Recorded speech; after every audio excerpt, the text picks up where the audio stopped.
الله وبركاته.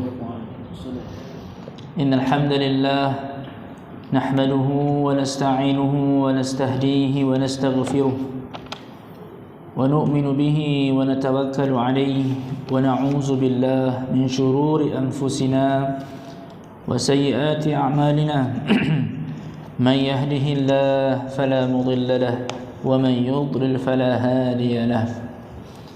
أشهد أن لا إله إلا الله وحده لا شريك له وأشهد أن سيدنا ونبينا محمد ابن عبد الله نبي المجتبى والرسوله المرتضى فبلغ الرسالة وأدى الأمانة ونصح الأمة وتركنا على محجة البيضاء ليلها كنهارها لا يزيغ عنها إلا هالك صلى الله عليه وعلى آله وأصحابه ومن دعا بدعوته واهتدى بهديه واستنى بسنته إلى يوم الدين. أما بعد، اللهم حبب إلينا الإيمان وزينه في قلوبنا وكره إلينا الكفر والفسوق والعصيان وجعلنا من الراشدين.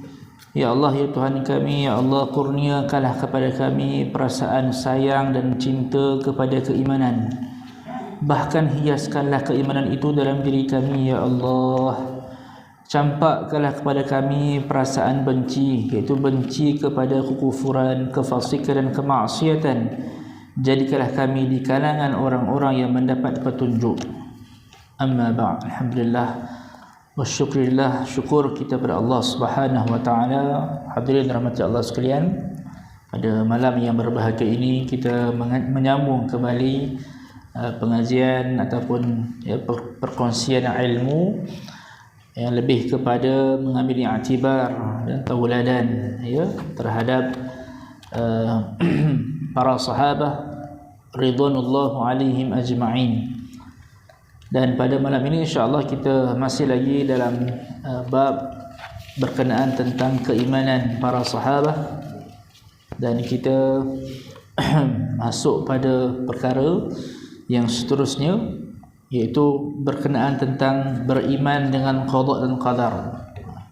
Jadi beriman dengan qada dan qadar ini adalah bagaimana diperjelaskan kepada kita kehidupan para sahabat di atas pergantungan iman mereka, khususnya apabila berkaitan dengan qada dan qadar. As-Saffah 25 muka surat 25 ya.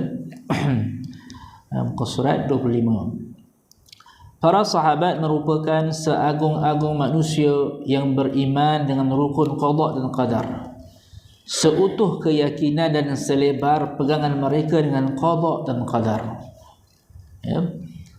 Kita lihat bagaimana para sahabat itu bila dinyatakan tentang soal keimanan mereka kepada qada dan qadar, wa yu'minu bil qadri wa khairihi wa syarrihi min Allah, beriman dengan ketetapan Allah, baik dan buruk itu datang daripada Allah Subhanahu wa taala.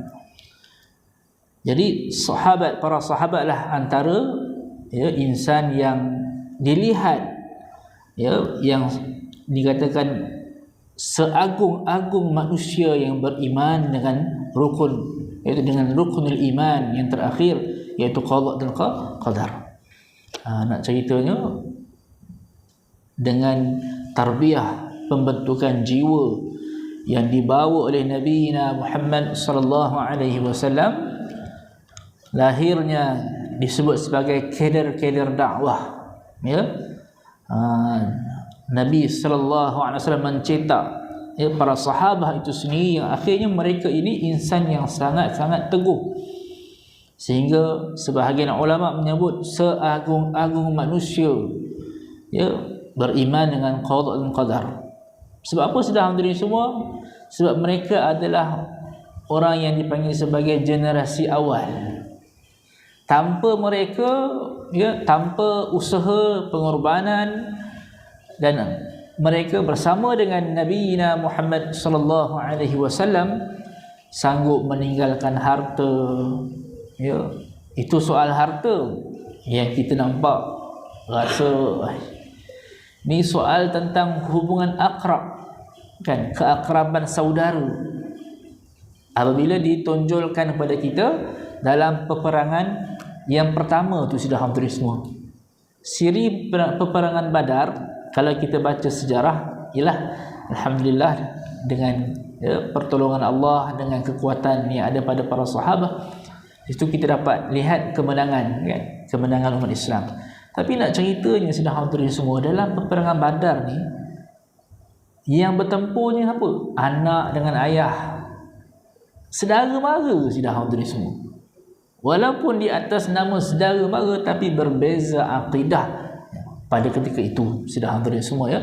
Mereka terpaksa berhadapan dengan ayah sendiri, terpaksa berhadapan dengan saudara, pakcik, ya. Untuk apa sudah hampir semua? Li kalimatillah hiyal ulia, kan? Semata-mata supaya nak meninggikan kalimah Allah Subhanahu wa taala.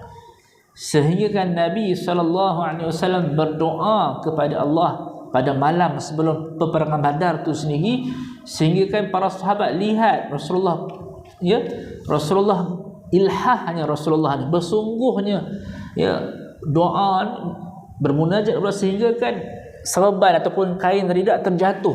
Nak ceritanya betapa Rasulullah berharap supaya Allah memberikan nusrah, kemenangan dan pertolongan pada siri peperangan Badar. Masya Allah. Sebab itu kita lihat mereka ini golongan yang di awal perkembangan Islam, dan mereka inilah yang dianggap sebagai, yang disebut sebagai Jilul Quranul Farid, sebagaimana Syahid Ustaz seorang pendakwah yang terkenal, ya, di Mesir, Said Qutub, ya, Ustaz Said Qutub. Beliau ni terkenal lah dengan penulisan fi Zilalil Quran, ya. Beliau bukan seorang yang dikatakan oleh para ulama kita sebagai agamawan, yang maksudnya yang berkecimpung dalam bidang agama, tidak. Tapi kesungguhan mereka, beliau ni sendirilah Said Qutub ni, kan, sehingga syahid di tali gantung, ya, tetapi dia sangat menekuni Al-Quran itu sehingga berjaya mengeluarkan, ya, tafsir yang disebut sebagai fi Zilalil Quran, ya, tafsir yang dari sudut pandang, kacamata seorang pejuang lah membawa agama, ya. Masya Allah, tabarakallah. Jadi sebab itu Said Qutub bila dia menekuni tafsir, menekuni, ya, tentang, ya, sejarah perjuangan para sahabat, dia meletakkan para sahabat itu adalah Jilul Quranul Farid, generasi Al-Quran yang unik. Sudah hampir semua uniknya para sahabat ini. Allahu Akbar. Jadi sebab itu kita berusahalah, ya, menyelongkar kembali bagaimana kita nak mengetahui qudwah, ya, qabasat, suri tauladan yang boleh kita ambil pengajaran, yang kita ambil dalam urusan kehidupan kita. Sudah hampir semua. Baik, Al-Imam Ahmad bin Hanbal telah mengeluarkan sebuah hadis dari Al-Walid bin Ubadah yang telah berkata, aku menziarahi bapaku, itu Ubadah radhiyallahu anhu, semasa beliau sakit. Sedang aku memikirkan mengenai kematian. Aku berkata, wahai bapaku, berilah pesanan yang sebenarnya untuk aku. Ketika mana Al-Walid bin Ubadah ni pergi berjumpa dengan bapa dia, di mana pada ketika itu bapa dia sedang sakit. Lalu bapakku berkata, bangunkan aku untuk duduk. Dia suruh, ya, anaknya ni Al-Walid ni, bangunkan dia supaya dia boleh duduk. Setelah didudukkan, maka dia menyambung, wahai anakku, sesungguhnya kau tidak akan merasai keenakan iman, dan kau tidak akan mencapai dengan sebenarnya erti ilmu dengan Allah, hinggalah kau benar-benar beriman dengan qada, dengan qadar baik dan buruknya datang daripada Allah. Jadi nak ceritanya, ya, bagaimana seseorang yang beriman kepada Allah Subhanahu wa taala, real of mukmin itu sendiri, mukmin yang sebenar itu, ya, bila mana dia betul-betul berpegang, ya, dan percaya, bukan sekadar percaya, bukan sekadar tahu, tapi implementasinya dalam hidup. Kepercayaannya sangat tinggi terhadap ketetapan Allah, sama ada yang baik ataupun yang buruk itu datang daripada Allah. Itulah the real of of mukmin. Ya, yang real mukmin yang sebenar, al-mukminul haqiqi. Ya. Sebab itu Al-Qaradawi menyebut, kan saya pernah sebut sebelum ni, bagaimana Al-Qaradawi dia bawa ayat Al-Quran, fala wa rabbika la yu'minuna hatta yuhakkimuka fima shajara bainahum thumma la yajidu anfusahum harajan mimma qadaita wa yusallimu taslima. Dalam kitab Al-Imanu wal Hayah yang ditulis oleh Dr. Yusuf Al-Qaradawi hafizahullah ta'ala, dia bawa tentang maksud yang sebenar erti iman itu sendiri dari segi yang lain lah. Ini ulama muasirah lah, kan. Hafizahullah, Masya Allah masih lagi hidup ya, Syekh Al-Qaradawi ni. Jadi dia cerita apa? Dia cerita bagaimana yang dimaksudkan dengan iman itu adalah fala wa rabbika la yu'minun hatta yuhakkimuka fima shajara bainahum, kan. Sehingga kita ni mempercayai, meyakini bahawa ketetapan Allah Subhanahu wa taala, ya, dan kita amal, kita laksanakan apa yang ditentukan, yuhakkimuka, apa yang Allah dah tetapkan kepada kita, kita jadikan ia sebagai sandaran utama hidup kita, tujuan utama hidup kita. Inilah kehidupan kita, melaksanakan syariat dalam hidup kita. Summa la yajidu anfusahum harajan, tak ada dalam perasaan jiwa kita harajan, rasa susah, ya, rasa ragu-ragu, mimma qadaita, apa yang telah ditetapkan pada kita. Sebagaimana Allah dah tetap pada kita, kita tak rasa ragu-ragu pun. Allah uji kita dengan apa-apa sahaja ujian, kan. Allah berikan kita dugaan dan sebagainya. Kita tak rasa, ya, tak rasa ragu-ragu, tak rasa lemah, tak mengeluh, ya. Wa yusallimu taslima, dan kita menerima segala apa yang datang daripada Allah tu dengan sebenar-benar penerimaan.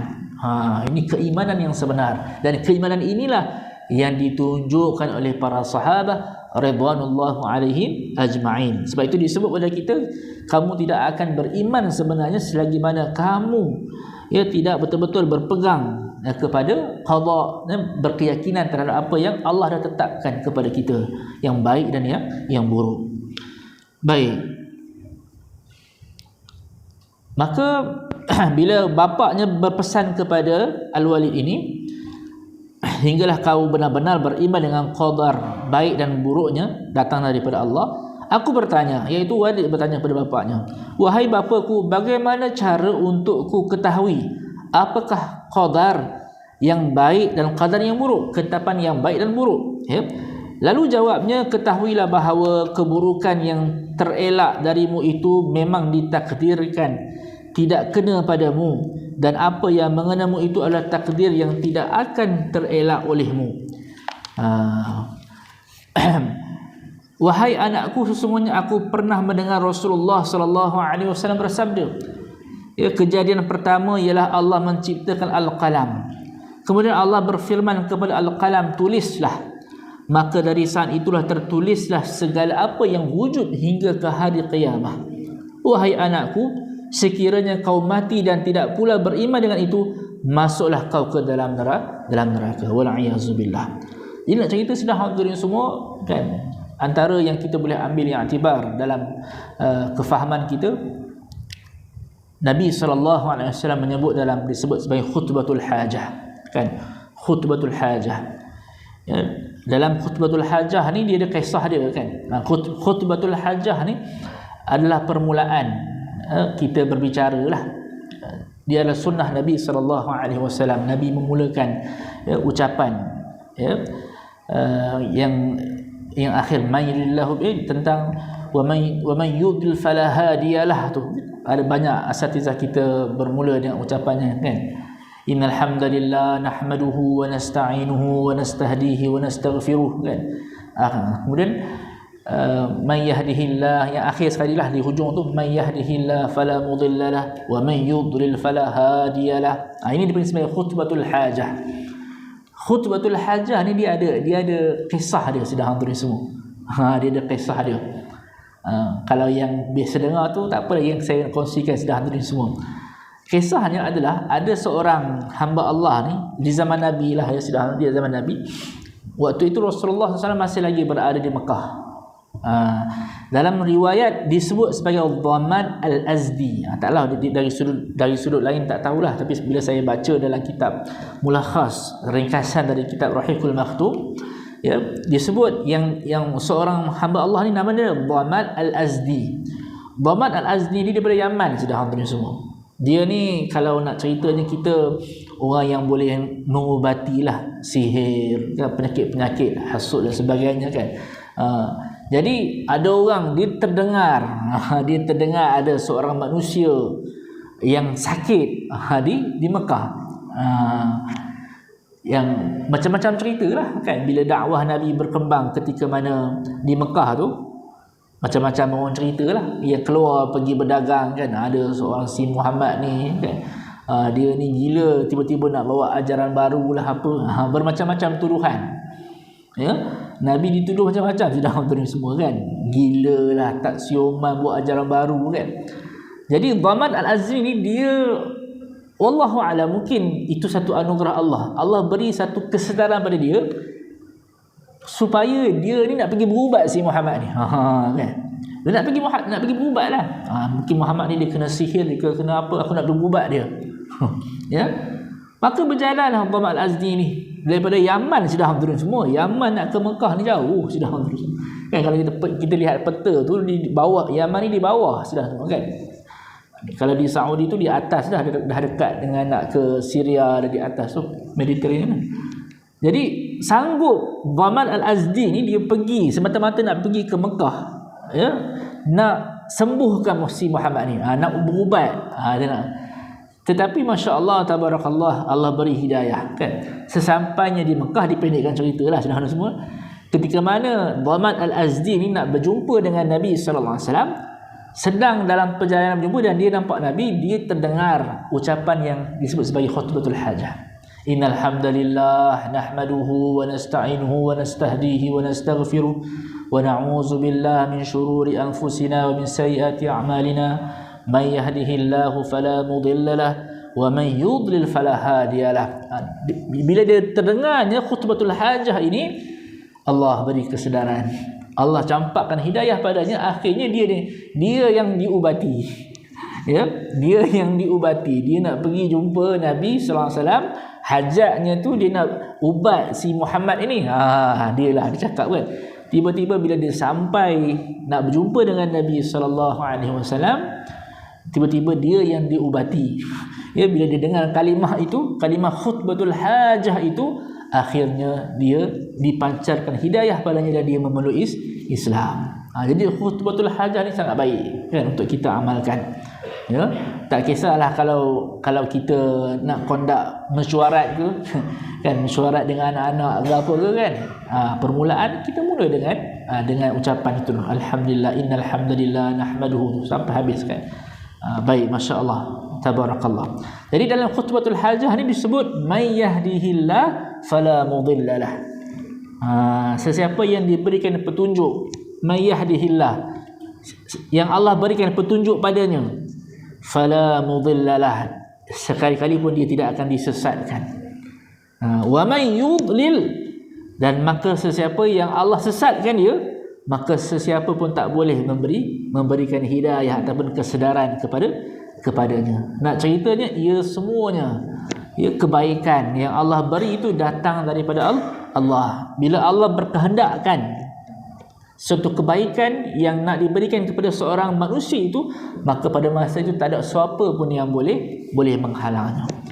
Tetapi apabila Allah telah tetapkan, ya, menyesatkan, Allah murkai kan, Allah berikan satu, ya, ancaman ataupun kemurkaan Allah Ta'ala kepada seorang itu, menyesatkan orang, maka pada masa tak ada seorang pun boleh memberikan petunjuk, memberikan kesedaran kepada makhluk itu. Sudah hampir semua. Ini kepercayaan kita, keyakinan kita terhadap, ya, terhadap qada dan qadar Allah, ya, iaitu ketetapan yang Allah dah tetapkan kepada kita. Sebab itu qada ni, bila sebut ketetapan Allah ni, qadar ini, dia adakah dia boleh berubah? Sudah hadirin semua, boleh berubah, iaitu dengan doa kan. Sebab itu bila kita kunut kan, bila kita kunut ni masya-Allah doa para ulama dahulu kan, kemudian mereka bawa riwayat-riwayat hadis, ya, bagaimana Nabi SAW, ya, ucapan yang Nabi bawa tu kan dalam doa kunut tu, yang sebenarnya yang kita kena ambil manfaat. Ini duk cerita tak perlu doa kunut, tak perlu doa kunut kan. Duk bergaduh kan. Orang yang masalahnya yang tak bagi tu kan. Ini semua bid'ah lah apa, masya-Allah kan. Benda itu warid sedang hadirin semua. Warid tu datang, lafaz doa kunut itu memang ada. Kan antaranya ketika mana kunut nazilah disebut kan. Tapi ulama mereka apabila mereka berijtihad kan, mereka tetap, dan ijtihad mereka itu telah legal di bawah dalam mazhab kan. Apa yang mereka istinbat berdasarkan apa yang mereka tetapkan tu bukan mereka fikir-fikir sendiri. Mereka juga ambil daripada sumber Al-Quran dan Sunnah, sumber daripada dalil. Yang awak duk perjuangkan kena kembali pada sunnah tu.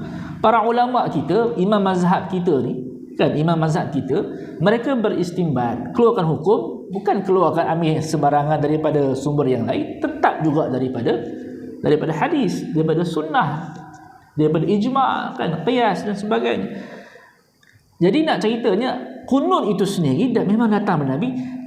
Tapi bila kita lihat orang sekarang ni bergaduh benda-benda macam tu, sedangkan nilai isi ni doa kunut tu masya-Allah tabarakallah, sehingga terkandung dalam doa tu boleh mengubah ketetapan Allah, ubah qada. Dekat mana sudah hadirin semua? Kan Allahumma hdini fi man hadait wa afini fi man afait wa tawallani fi man tawallait wa barik li fi ma a'tait wa qini bi rahmatika syarra ma qadait. Wa qini kan, wa qini, selamatkan aku, bi rahmatika, dengan kasih sayangmu, syarra ma, benda yang syar, perkara yang bahaya, benda yang rosak, benda yang syar, benda yang tak elok, ma qadaita wa qini bi rahmatika syarra ma qadaita itu apa yang engkau telah tetapkan. Siapakah yang tetapkan kalau bukan Allah Subhanahu wa taala? Jadi bila kita berdoa tu, ketika mana kita menadah tangan doa kunut, kita sedang berusaha supaya Allah taala selamatkan kita daripada qada yang tak elok. Jadi di situ buat doa tu sebenarnya doa yang boleh mengubah ketetapan Allah Ta'ala kan. Ini satu perkara yang besar sudah hadirin semua. Sebab itulah kalau kita betul-betul mengamati dalam solat sendirilah sudah hadirin semua, istilah sebutan dan bacaan dalam solat, masya-Allah. Sebab itu pentingnya bila kita solat, kita menekuni makna bacaan solat tu, ya. Bukan hanya sekadar tahu makna, tapi menghayati. Penghayatan kepada makna bacaan tu sangat penting sudah semua. Dia boleh zahirkan khusyuk kita kan. Apatah lagi doa kan, doa dalam solat sudah semua kan. Doa dalam solat adalah doa yang mustajab. Ya, doa yang mustajab, apatah lagi waktu kita doa kunut dan sebagainya kan. Ketika mana kita selesai daripada membaca bacaan tahiyat yang terakhir kan, sunat kita baca doa. Fitnah, mengelakkan fitnah itu perkara yang baik, ya. Ini penting sudah hadirin semua. Nilai itu, isi dalam solat itu sendiri kita kena ambil makna dan ambil faham dengan lebih penting. Bukan kita sibuk bicarakan benda-benda tentang fiqh, khilaf kan, perbezaan pandangan, sampai kita lupa tentang nilai isi bagaimana kita nak solat dengan khusyuk.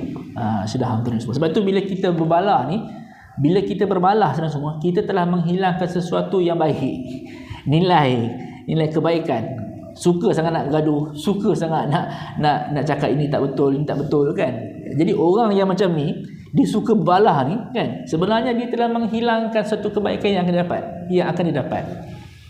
Sebab kita lihat dalam agama kita, dalam hidup kita, Allah dah tetapkan pada kita kan, perbezaan itu adalah satu benda yang baik, bahkan ia adalah satu yang rahmat, ya, satu yang rahmat Allah beri. Dan ini ketetapan Allah Ta'ala kan, beza kita beribadat. Contoh kan, sebab apa? Perbezaan dari sudut pandangan para fuqaha. Allah tak jadikan saja-saja sudah hantari semua. Boleh jadi kesesuaian hukum tu pada tempat ini sesuai, pada tempat lain tidak sesuai. Sebab itu adanya perbezaan pandangan fuqaha. Ya, ini penting, perlu kita belajar sudah hantari semua. Bagaimana kita nak meraihkan perbezaan pandangan. Ini bukan sembrono. Bila kita kata kat orang lain tu kita je kata kita ikut sunnah, orang lain tak ikut sunnah. Saya nak ikut sunnah, saya tak nak ikut mazhab. Dia cakap macam tu kan. Allahu Akbar. Ya? Ini perkara yang jelas bagi kita. Tidak ada disiplin ilmu satu. Kemudian bagaimana kita ikut turukut tadris, turuk jalan yang betul dalam kita melaksanakan syariat hidup kita sudah hampir semua. Baik. Inilah iman yang menjadikan mereka manusia yang begitu berani di bumi ini. Beriman dengan qada dan qadar Allah itu sendiri. Dia percaya benda yang baik, benda yang buruk itu datang daripada Allah. Keyakinan dia terhadap qada dan qadar ini menyebabkan para sahabat itu mereka menjadi manusia yang begitu berani di bumi ini. Makhluk yang begitu zuhud di alam ini. Dan insan yang pemurah di semesta ini. Itulah rahsia ungkapan Ubadah tadi, bahawa apa yang terelak dari kita itu memang ditakdirkan tidak mengena, dan apa yang mengena itu adalah takdir yang tidak akan terelak oleh kita. Betapa agungnya hadis yang penuh hikmah dan rahsia ini. Jadi penulis sangat-sangat terinspirasi dengan perbualan di antara Al-Walid dengan bapaknya itu Ubadah sudah hantarin semua. Jadi bagaimana para sahabat kita lihat, mereka begitu meletakkan kepercayaan dan keyakinan yang tinggi kan. Dan kadang-kadang kita sudah hantarin semua perkara dalam hidup kita ni, kita jangan anggap benda yang biasa-biasa. Rukun iman kan, kita nak belajar rukun iman kan, ini budak-budaknya ni kan. Tidak, sudah hantarin semua. Sebab bila kita bicara tentang rukunul iman ini, cabangnya sangat luas. Ya, cabangnya sangat luas. Perbahasan tentang rukunul iman. Ya, kita masih lagi berfikir tentang ingat tak rukun iman? Ingat tak rukun iman kan? Sebenarnya rukunul iman itu sendiri adalah melengkapkan keyakinan kita terhadap Allah Subhanahu wa taala. Sebab itu bila kita bicara satu persatu tentang rukunul iman, khususnya yang disebut bagaimana dalam tajuk ini tentang rukun yang terakhir, rukunul iman yang terakhir, qada dan qadar ini, ia adalah perkara yang sangat besar, dan itulah yang menjadi pegangan para sahabat sehingga mereka ini menjadi manusia yang sangat berani di dunia, sangat zuhud kan. Masya-Allah tabarakallah. Mereka tak kenal arti maddah kan, keduniaan, kebendaan itu. Kebendaan itu mereka tak kenal. Bagi mereka ada visi dan misi nak bawa agama. Sebab itu kita lihat setelah baginda sallallahu alaihi wasallam wafat, para sahabat ramai yang keluar daripada Madinah.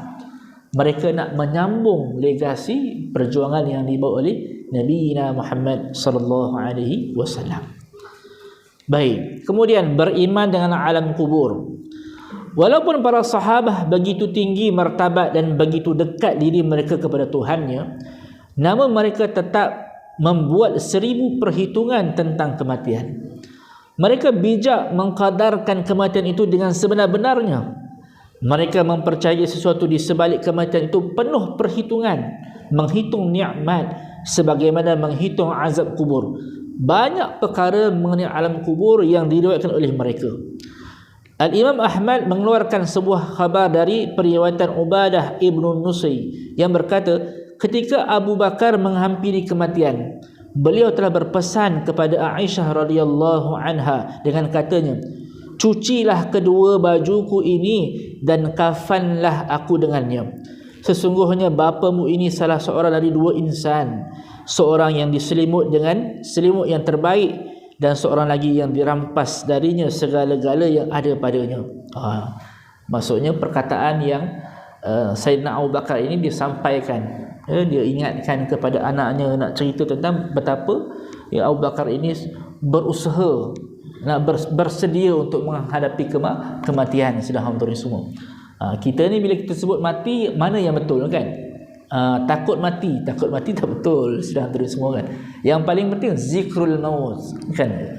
Zikrul maut, mengingati kematian. Bila kita sebut mengingati kematian, sudah tentu di situ ada persediaan. Sudah hampir semua kan, seperti mana dalam kitab-kitab tasawuf disebut tentang zikrul maut, antara sifat yang terpuji, ya, antara dalam kitab asas ilmu tasawuf kan, penawar bagi hati, disebut, diletakkan tajuk yang khusus, zikrul maut, mengingati mati. Sudah hampir semua. Kerana orang yang mengingati mati ini adalah orang yang bersedia untuk kematian, ya. Dia sentiasa membuat persiapan dirinya untuk kematian. Sebab dia tahu kehidupannya akan melalui kematian. Allahu akbar. Ya. Baik, benda itulah kita kena didik saudara kan. Didik daripada awal, daripada sejak anak-anak kecil lagi kan. Didik kita, mendidik diri kita, didik cucu-cucu kita kan, anak saudara kita kan, dan sebagainya. Didik untuk apa? Bukan takut mati, tetapi bersedia untuk kematian kan. Bila bersedia untuk kematian tu, kita akan sentiasa ingat kan akan kematian. Allahu akbar. Itu bila kita sebut tentang kematian ni, masya-Allah tabarakallah, waktu sekarang ni tak disangka-sangka sudah hampir semua kan. Ini qadarullah, Allah dah tetapkan ajal, sudah hampir semua.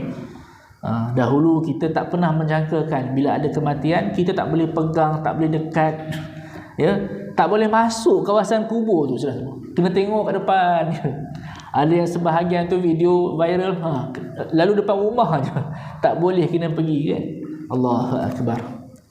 Ini satu ketetapan Allah Subhanahu wa taala. Jadi kita sudah hampir semua dalam keadaan yang serba diberi ujian ini, maka di situlah kita mempersiapkan diri kita, ya, untuk menghadapi kematian. Sa'ad bin Yahya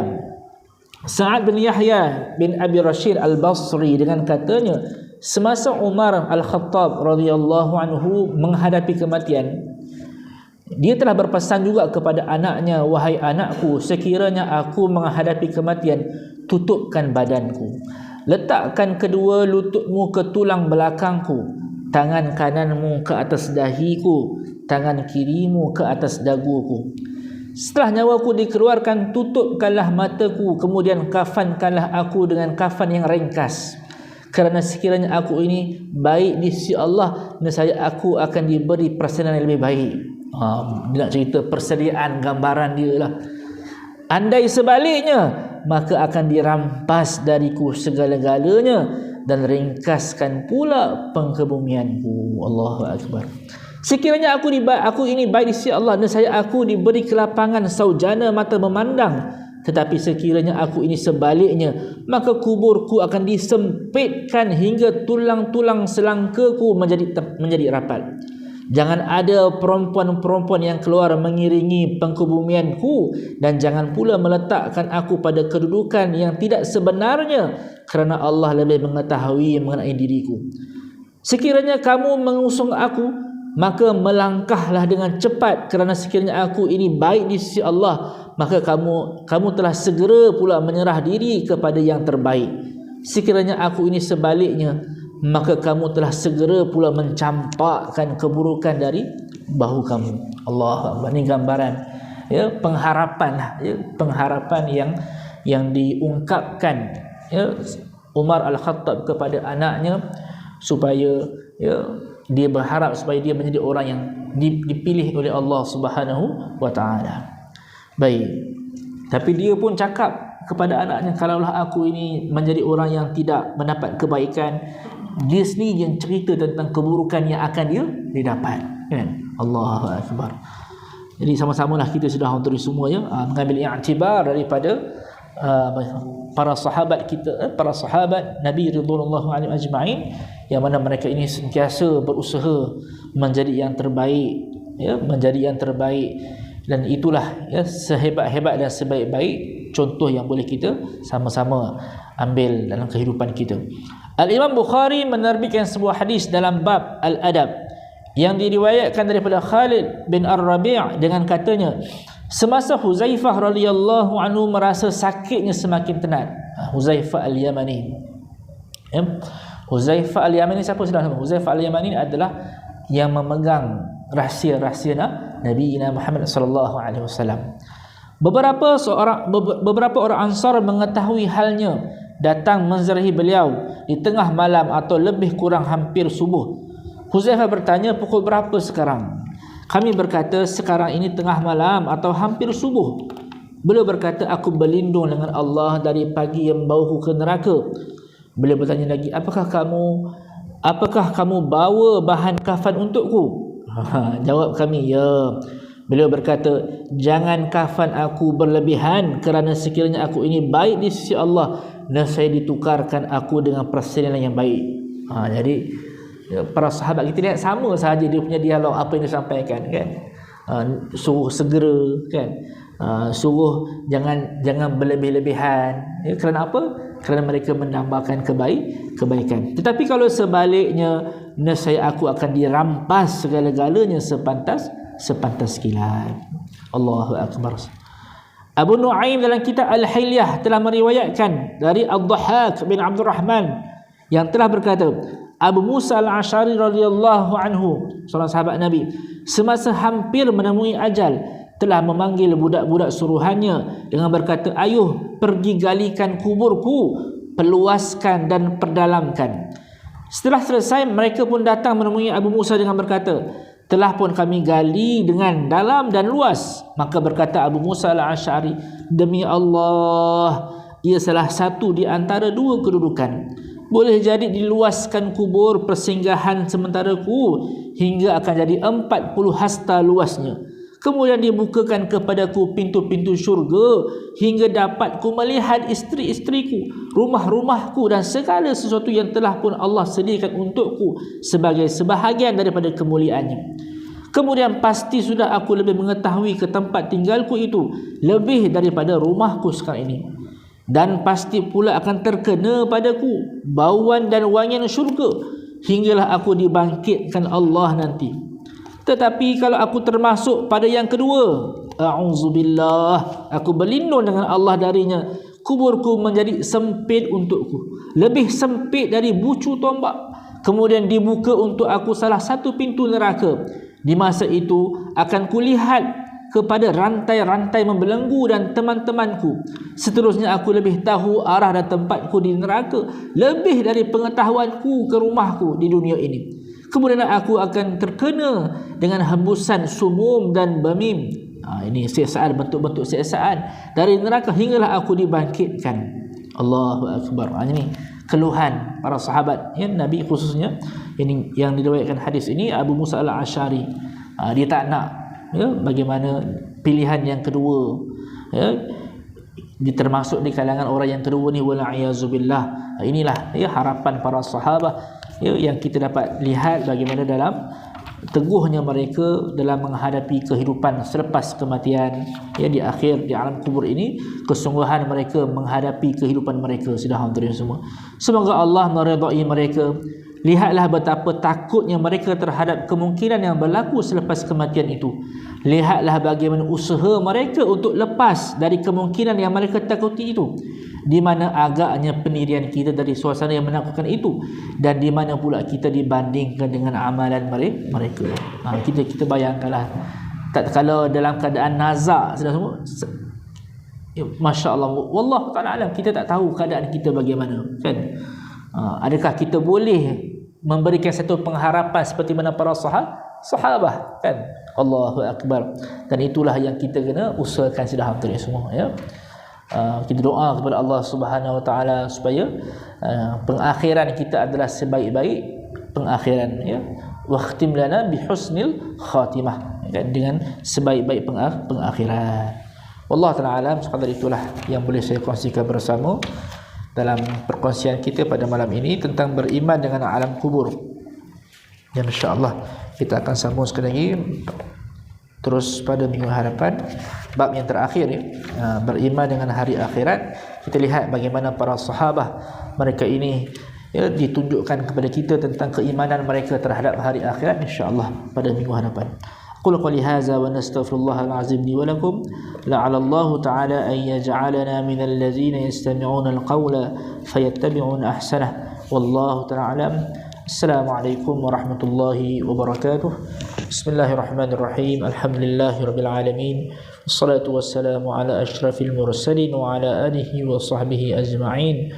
Allahumma a'inna ala zikrika wa syukrika wa husni ibadatik. Ya Allah, ya Tuhan kami, ya Allah, bantulah kami agar senantiasa mengingati-Mu, ya Allah. Bantulah kami agar senantiasa bersyukuri segala nikmat-Mu, ya Allah. Bantulah kami agar senantiasa memperelokkan ibadah dan pengabdian kepada-Mu, ya Allah. Wa sallallahu ala sayyidina Muhammad wa ala alihi wa sahbihi wa baraka wa sallam. Walhamdulillahi rabbil alamin. Assalamualaikum warahmatullahi wabarakatuh.